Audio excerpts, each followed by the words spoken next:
Her driver lost control and crashed. We have new video this morning here. Now, she was in the passenger seat of the red car that you see here speeding through the intersection right before the crash. This happened on Las Vegas Boulevard in Sands on Monday. Another teenager, a 17-year-old boy, was driving that car. He was arrested on suspicion of DUI. A man has been arrested for a deadly stabbing at an illegal pool party. This happened late last month. Police say Maurice Avery Lopez II stabbed a man in the chest, killing him. It happened July 23rd at a house near Decatur and Silverado Ranch. Witnesses say the victim was fighting with Lopez at the time. The house was also rented out using a short-term rental service, which is illegal in Clark County. Police say in recent months there have been 15 shootings and 3 murders at short-term rental properties. And house parties have also become an issue in Los Angeles. We have video here from a party over the weekend at a mansion in Beverly Hills. Starting Friday, Los Angeles will now shut out the utilities at homes where parties are happening within 48 hours. The goal is to discourage big parties happening in the city. Well, police have released new photos, of the man accused of punching a 77-year-old man. Take a look at your screen here. Police say the attack was seemingly unprovoked. It happened last week outside of a grocery store near Flamingo in Maryland. Now, if you recognize this man, call police or Crime Stoppers. Lawmakers in Washington are still deadlocked on a new economic relief package. The president says he might have to step in. He suggests suspending the payroll tax to help struggling businesses. I have the absolute right to suspend the payroll, to do the payroll tax, and we call it a payroll tax suspension. That's an incentive to people and small businesses and businesses generally to hire back their workers. Many Republicans don't support spending the payroll tax. Lawmakers are hoping to find a compromise by tomorrow. Congress is set to go on recess next week, but representatives from both parties have said they'll keep working until a bill is in place, even if that means traveling back and forth between their districts and D.C. Well, right now, thousands of Nevadans are still waiting on a $600 unemployment check. Last week, the Department of Employment said a system error caused the payments to be delayed. They were supposed to get paid this week, but some still haven't even seen a dime. To the point to where in 3 days, my phone is going to be cut off. Me and my wife are approximately 5 months behind on rent. We're 5 months behind on gas and utility bills. It's gotten to the point to where it's becoming a damper on me and my wife's relationship. Now, we reached out to Dieter but have not heard back, and we're hoping to learn more at a press conference happening tomorrow at 10 a.m. The second special session is now over, and there are new protections for businesses when it comes to COVID-19 liability. The state Senate passed Senate Bill 4. And it prevents people who get COVID-19 from suing businesses and nonprofits. Now, the bill does not protect for-profit hospitals and healthcare facilities. It also adds new protections for workers. Hotels and casinos must now provide free testing for employees, temperature checks, paid time off for quarantining, and more. The governor is expected to sign that bill into law, as well as 4 others within the next coming days. Assembly Republicans were not too happy with the outcome of the special session. They released a statement saying it was a rushed process with little to no input from experts or the public. Another big decision out of Carson City amid the special session. Racism was declared a public health crisis in Nevada. Governor Sisolak made the decision Wednesday to help raise awareness. The goal is to facilitate long-term change across education, housing, and criminal justice. It'll enhance the work already being done by the state's Office of Minority Health and Equity. Now, last night, 13X News brought together a group of administrators, parents, and students to discuss racial disparities within our education system. Now, some said the problem starts with the lack of resources. Others said the issues stem from cultural misunderstandings. Well, in elementary school, I got bullied a lot because I was the little Mexican kid who couldn't speak English. So kids found a way to pick at that. Local school counselors say in order to make a change, we have to all become more culturally aware. If you would like to watch more of yesterday's panel, you can find the link at ktnv.com. Democrats are responding after President Trump filed a lawsuit over Nevada's new law. It allows a mail-in ballot to be sent to every active voter ahead of the November general election. The lawsuit cites concerns over potential for fraud. It says it requires massive changes to the election process. Nevada Democratic Party Chair William McCurdy II calls the lawsuit a sham. This is a blatant attempt at voter suppression from Trump and his allies. They should be able to safely and securely exercise their right to vote, and it indeed is a right. The Trump campaign says this is about election integrity and should not be a partisan issue, and both sides should be heard in court. However, a court date has not been set yet.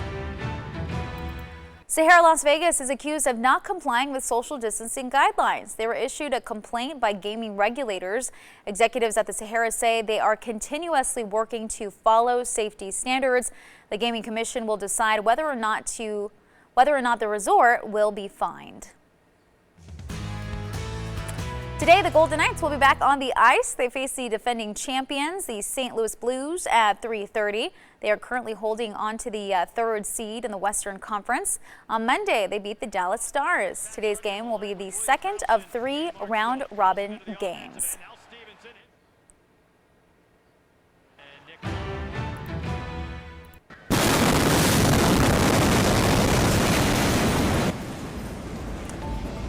A bride's photo shoot interrupted by the massive explosion in Beirut, the shocking new video just released.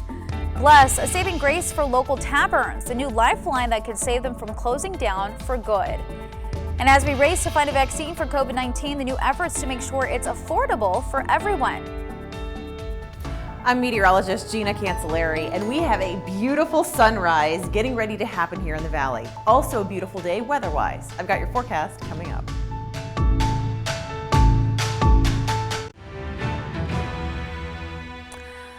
Welcome back. We do have an update right now on some breaking news that we told you about earlier in the show. Take a live look here. This is with our live drive at the scene happening near Southern Highlands Parkway and Cactus. Now, police here are on the scene of a barricade in this area. We're told that a man is inside of a home right now refusing to get out. Police there on scene, they're evacuating homes nearby as a precaution. You can see all the activity, pretty big presence of police officers here on scene. You can see the tape up as well blocking the intersection. Of course, we'll continue to follow this throughout the morning and give you any other update as we get them. I'm meteorologist Gina Cancelleri. We have a beautiful sunrise this morning. Here it is, starting to come up from our Valley View cam, which is of course right upstairs on the roof here at KTNV. Gorgeous day overall. We do have moderate air quality though, not just for today, but also tomorrow, thanks to levels of ozone in the atmosphere. It's summertime, the sun is high, so we always have to take that into consideration. Plus, we have a little bit of haze that we're expecting, especially between the hours of 11 a.m. and 1 p.m. All right, for right now though, current temperature 81 degrees. It is nice outside. We have a wind coming out of the south at 13 miles per hour, which I think will stick around as we move through the day today, possibly gusting up to 20 miles per hour. So we will have the haze around this afternoon, and we will have a breeze too, but it will be slightly cooler, and it's all thanks to an area of low pressure. There you can see that big L. It's starting to slide down into southern Nevada. All right, that brings us cooler weather. It'll be here for today, also for tomorrow. Then, of course, we're going to see some changes after that. You'll see that in the 7-day forecast momentarily, but for today, here it is. Hazy, breezy, and slightly cooler than yesterday. Yesterday's high was 103, 104. Today, expecting 101. And there it is, the wind expected to blow out of the south-southwest. 10 miles per hour, as I said, possibly gusting up to 20 miles per hour in some locations. Not a major deal, but it will be around. Then moving through the night tonight should be basically clear, maybe a little haze. Moving out, 77 degrees for the overnight low with a nice breeze. Should be a nice night. Then for tomorrow, if you like today, I think you'll like tomorrow too. High temperature expected to be 101 again with a little less breeze. Then as we move through the next couple of days, we are going to start to heat up. So here you see Thursday, Friday, 101 for the high temperature. That's a little below average for this time of year. Then as we head into Saturday, we start to hit the August temperatures, 104 for a high temperature, then heating up as we head into Sunday. High temperature 106 and Monday 107, but we are staying dry. Kalina? All right, Gina, thank you so much. Well, Clark County is giving local taverns a new lifeline as they fight to stay afloat. They're now allowed to move gaming machines away from bar tops. 13 Next News reporter Austin Carter shows you how the decision could save small businesses.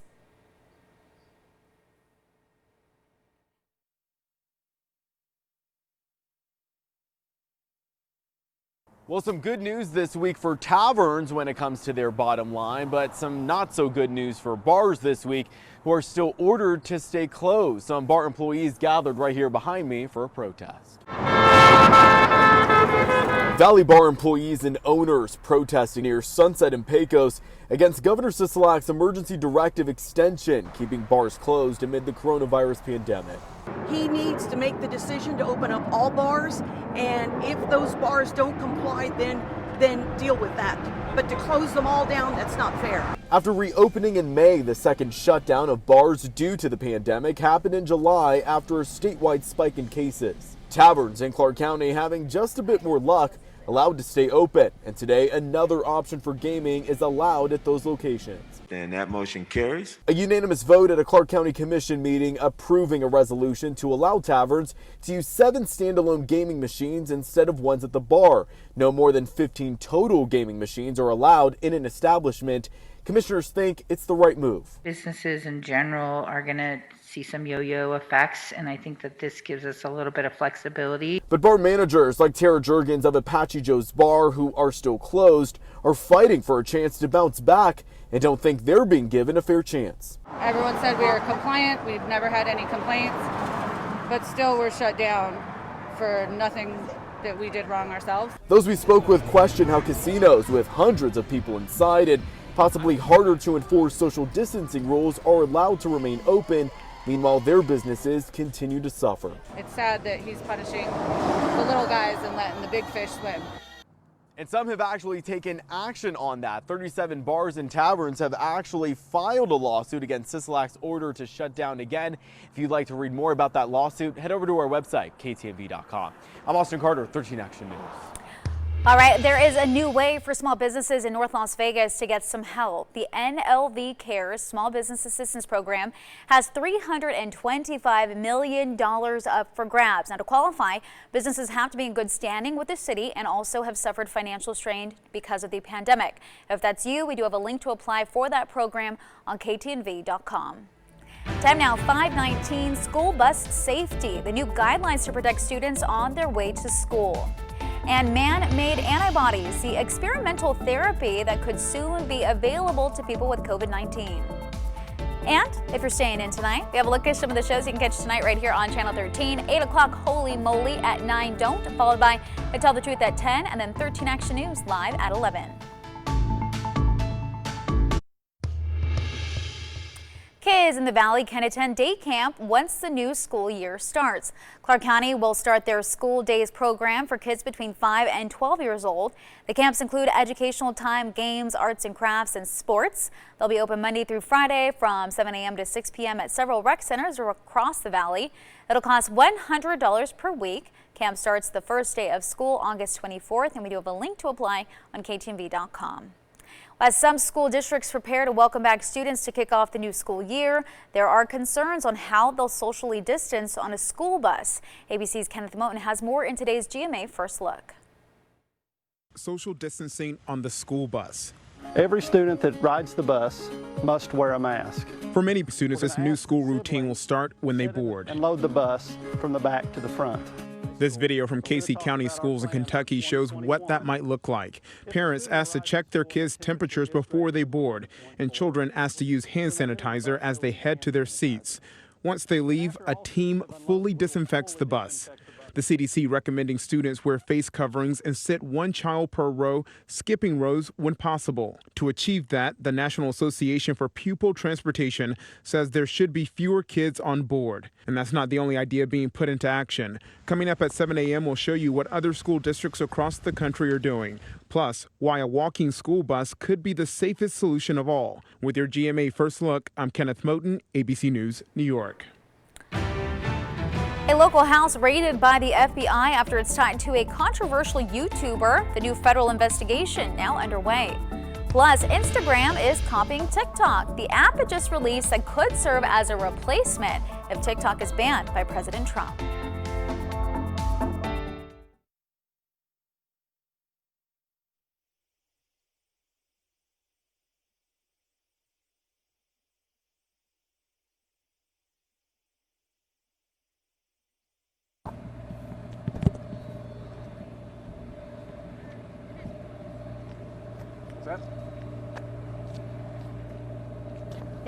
They don't have a burger. Bike check. 1, 2, 3, 4, 5, 6, 7, 8, 9, 10. I'm hungry.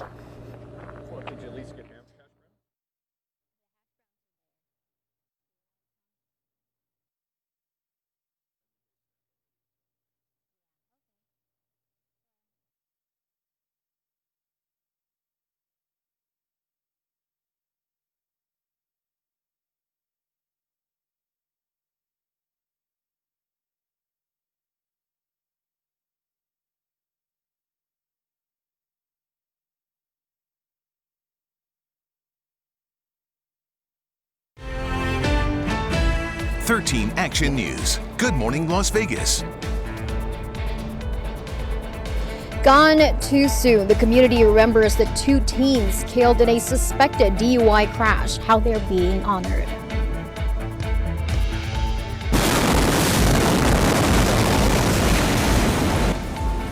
The explosion in Beirut stops a bride's photo shoot. Coming up, we have a look at the videos coming into our newsroom, plus what officials believe caused that deadly blast. Dr. Fauci now calling out people politicizing the virus after he says he's received death threats. And another major blow to our local economy, the amount of revenue that could be lost when Allegiant Stadium opens up without any fans. Good morning, Las Vegas. Thank you so much for joining us on this Thursday morning. It's almost the weekend, so joining us live from Studio B, Gina Cancelleri filling in for Justin Bruce this morning with more on what you can expect today, tomorrow, and into the weekend. What do you got? Lots of stuff to talk about. If you like slightly cooler weather, today and tomorrow, your days. If you like slightly hotter weather, just hang on, because it's coming back as we move into next week. But for now, here it is, a beautiful sunrise over the valley this morning. Sun comes up just before 6 o'clock. Current temperatures right now, comfortable. It's nice outside. Mid-70s in Summerlin, 75 degrees there. McCarran International Airport, low 80s. Current temperature, 81 degrees. Nellis Air Force Base, a little warmer there, 84 degrees. And Boulder City right now, it's 73 degrees. So what happens as we move through the day today? Well, naturally, we heat up. A whole lot of sunshine is expected, but we are staying dry. You will notice a breeze too around noon when the temperature will be 95 degrees. At 2 o'clock, 95 degrees. High temperature forecast to hit 101, which is slightly cooler than yesterday's high temperature of 103. Kalina?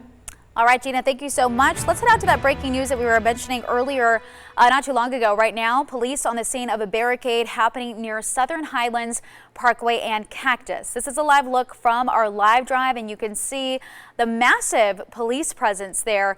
Now, we're told that a man is inside of a home refusing to come out. So police right now actually evacuating some of the homes nearby as a precaution. We also have some road closures in place because of all of this activity. So if you live here, you plan on heading through this area right now, the road closures include Somerset Hills at Southern Highlands, that is closed going southbound. You also have Southern Highlands at Shinnecock, that is closed going westbound. And then Shinnecock Hills is also closed at Betula going eastbound. I know that's a lot to kind of digest, but we'll post some of this information on our Facebook page as well as our Twitter so you can see what's going on. You have a live look outside right now on the 15 at Hacienda. You can see it is